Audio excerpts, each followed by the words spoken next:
आप सभी को आज हम बात करने वाले हैं एक बहुत ही इंपॉर्टेंट थेरेपी के बारे में, जिसे हम जनरली जानते हैं मसाज थेरेपी के नाम से और आयुर्वेदा में से अभ्यंग के नाम से भी जानते हैं। ये काफ़ी इंपॉर्टेंट है क्योंकि ये हाई अमाउंट में यूज होता है to treat the patient naturally. सबसे पहले बात करते हैं according to naturopathy. According to naturopathy बात करें तो it is the excellent form of passive exercise. It involves the scientific stimulation of soft tissues of the body. In around 400 BC, Hippocrates also known as father of medicine, जिन्होंने actually इसे use किया था to cure the patient naturally. According to Ayurveda बात करें तो introduction इसके बारे में, क्योंकि आयुर्वेदा के अकॉर्डिंग इसकी हिस्ट्री बिल्कुल अलग है। अकॉर्डिंग टू नेचुरोपैथी जिस तरह मैंने आपको बताई है, ये बिल्कुल अलग है अकॉर्डिंग टू आयुर्वेदा। आयुर्वेदा में ये एक्चुअली वर्ड जो मसाज हम यूज करते हैं, इसे हम अभ्यंग के नाम से जानते हैं। अभ्यंग एक संस्कृत वर्ड है जिसका मतलब है सेल्फ मसाज, लेकिन जो एक्चुअली मसाज वर्ड है वो आया है ग्रीक वर्ड से, जिसे हम मैस्योर के नाम से जानते हैं। लेकिन ये तो ग्रीक वर्ड है, लेकिन हमारे इंडियन जो यूज हुआ है अभ्यंग, ये काफी पुराना वर्ड है। इसलिए इसकी ओरिजिन भी इंडिया से मानी गई है, क्योंकि बहुत सारे फेस्टिवल और रिचुअल्स में भी मसाज का काफी हाई अमाउंट में यूज होता था। और ये से एक थेरेपेटिक यूज की तरह भी हम इसे यूज करते थे। हमारे हिंदू रिलीजन और डिफरेंट रिलीजन्स में भी इसका यूज होता था, तो इसलिए इसकी हिस्ट्री इंडिया से ही जुड़ी हुई है। अब हम बात करेंगे एक्चुअली ये जो अभ्यंग है, ये हमारे एक बहुत इंपॉर्टेंट पार्ट है दिनचर्या का भी, क्योंकि दिनचर्या में इसे व्यायाम और स्नान से पहले रखा गया है। आयुर्वेदा में इसे एक्सटर्नल ओलिएशन या फिर बाह्य स्नेहन के नाम से भी जानते हैं।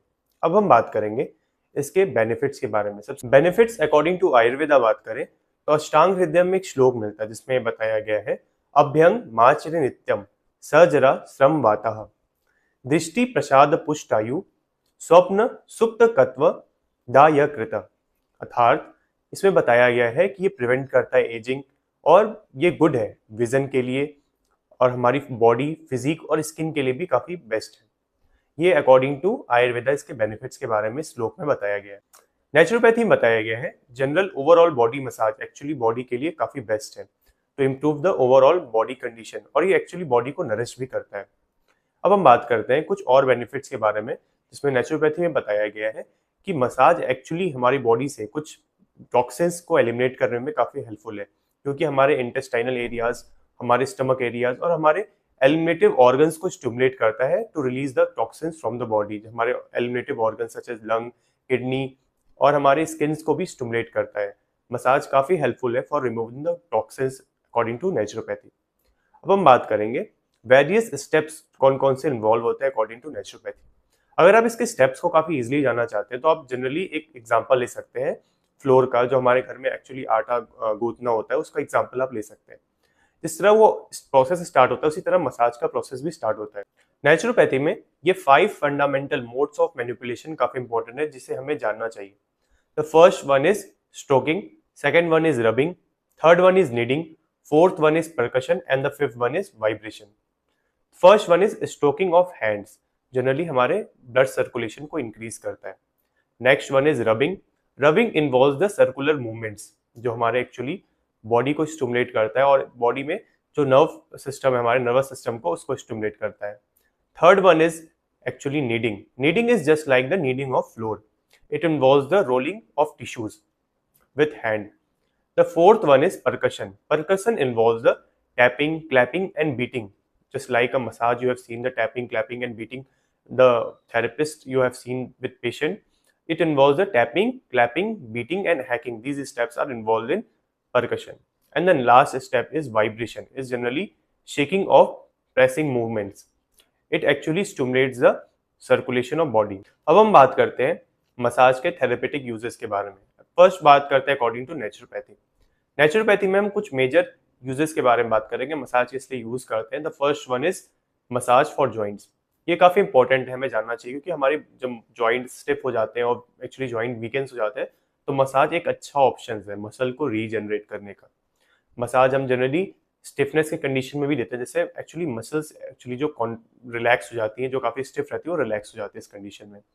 नेक्स्ट हम बात करते हैं कुछ डिफरेंट मसाज के बारे में जैसे हम नेचुरोपैथी में यूज करते हैं। Next one is abdominal massage. Abdominal massage actually best for constipation होता है, और नेचुरोपैथी के अकॉर्डिंग इसे अगर डिटेल में बात करें तो ये best for removal of toxins, क्योंकि हमारे इंटेस्टाइनल एरियाज को स्टिमुलेट करता है तो रिलीज द टॉक्सिन्स, और हमारे कुछ एलिमेटिव ऑर्गन्स को भी सच एज किडनी को भी स्टिमुलेट करता है। नेक्स्ट मसाज जो हम यूज करते हैं नेचुरोपैथी में, massage for nerves. Nerve system को एक्चुअली स्टिमुलेट करने के लिए हम कुछ जेंटल मसाज एक्चुअली पेशेंट को देते हैं जो कि नर्वस सिस्टम डिसऑर्डर से सफर कर रहा होता है। ये gentle massage actually acute nerve inflammation, या बात को ध्यान रखिएगा क्योंकि एक्यूट नर्व इन्फ्लेमेशन को हम क्योर करने में हेल्पफुल। नेक्स्ट हम बात करते हैं chest massage. Chest massage is best for strengthening the chest muscles. ये जनरली अस्थमा पेशेंट को, जिसमें एक्चुअली उनके चेस्ट मसल्स एक्चुअली वीक होती हैं, उस कंडीशन में उन्हें एक्चुअली ब्रीथिंग में भी काफी प्रॉब्लम होती है, उस कंडीशन में चेस्ट मसाज काफी बेस्ट है। नेक्स्ट मसाज जो सबसे मेजर मसाज यूज होता है नेचुरोपैथी में, वो होता है back massage. Back massage is also best for बैकएक। बैकएक condition में ये काफी हेल्पफुल है, और डिफॉर्मिटीज इन स्पाइन के लिए भी हम ये मसाज का एक्चुअली यूज करते हैं तो stimulate the spinal nerves also. Last में हम बात करते हैं therapeutic uses of massage according to Ayurveda. Ayurveda में हम जनरली पेशेंट को प्रेफर करते हैं मसाज अकॉर्डिंग टू त्रिदोषास। ये एक मेजर डिफरेंस है between the massage in naturopathy and Ayurveda. Ayurveda में से अभ्यंग के नाम से जानते हैं, लेकिन ये डिफरेंस इसलिए है क्योंकि आयुर्वेदा में हम इसे अकॉर्डिंग टू त्रिदोषास के अकॉर्डिंग देते हैं। ये बॉडी के एनर्जी चैनल्स को स्टिमुलेट करता है एक्चुअली अकॉर्डिंग टू आयुर्वेदा। सबसे पहले बात करते हैं वात डोमिनेंट में हम किस तरह के मसाज पेशेंट को प्रेफर करते हैं। वात डोमिनेंट में इस कंडीशन में एक्चुअली हम जानते हैं कि जो भी पेशेंट वात से सफर कर रहा होता है उसकी कंडीशन एक्चुअली ड्राई होती है, तो हम उसके लिए कुछ मॉइस्ट और हैवी ऑयल्स का यूज करते हैं such as almond and sesame oil. Next बात करते हैं हम पित्त डोमिनेंट कंडीशन में। पित्त डोमिनेंट कंडीशन में जनरली बॉडी वार्मर होती है, यानी कि वार्म होता है कंडीशन अकॉर्डिंग टू पेशेंट। अगर हम देखेंगे तो हम उसे कुछ कूलिंग ऑयल्स प्रेफर करते हैं such as sunflower oil, coconut oil, Brahmi and Bhringraj oil. ये मेडिकेटेड ऑयल्स भी हम यूज कर सकते हैं पेशेंट में। नेक्स्ट जो हम बात करते हैं वो है कफ डोमिनेंट।